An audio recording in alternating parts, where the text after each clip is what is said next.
Welcome back, fellow coders. Jared Leary here with BootUp. This video, I'm going to show you how to turn a sprite into a button. So first thing you're going to do is you're going to get rid of the sprites that you're not going to use in this project. So I'm not going to use this thumbnail. And let me look at these costumes, see if I like any of them. Nah, I'm not going to use a treasure map. I'm going to use a painting. So I got rid of the other sprites. And in here, I'm going to select one of these paintings that I'm going to use for my project. I really like this one. So what I'm going to do is I'm actually going to delete the other ones. Goodbye, goodbye, goodbye, goodbye. So now I've only got this costume right here. Now, what we're actually going to do is we're going to create a second sprite. The second sprite is going to, like if this is a picture, we're going to take the second sprite and put it on top of it and make it so that only a small portion of that is a button. So to do that, we simply right click on our sprite. We say duplicate.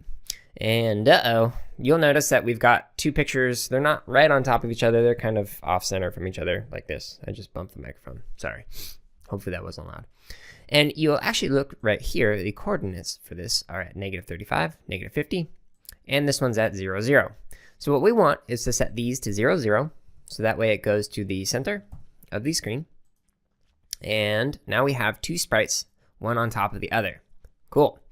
So what we're going to do to turn this into a button, like the sky, I'm going to turn into a button in this video. I'm going to go to the costumes for the painting number 2, which I want to actually name sky, so I remember which one I'm working on. And I'm going to use this erase tool to get rid of everything except for the sky. All right, so I used the erase tool and I got rid of everything except for the sky. So now what I want to do is I want to actually make sure that this sprite is in fact on top of my painting.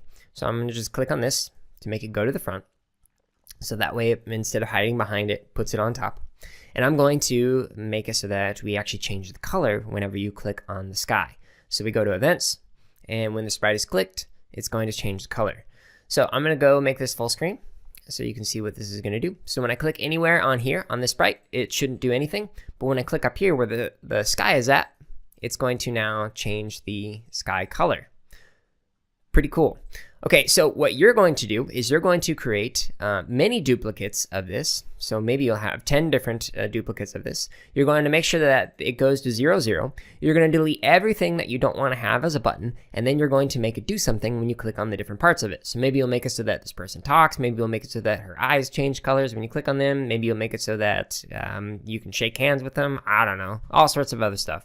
So add in a bunch of sprites and make a really awesome no-touching project. Hey everyone, if you're watching this on YouTube, go ahead and like, comment, and subscribe. If you're not watching us on YouTube, you can find us on that platform as well as other social media outlets by searching for BootUp PD. And if you're looking for more free lessons, projects, and resources for teachers and students, visit us at bootuppd.org, where you can also learn about our high-quality professional development.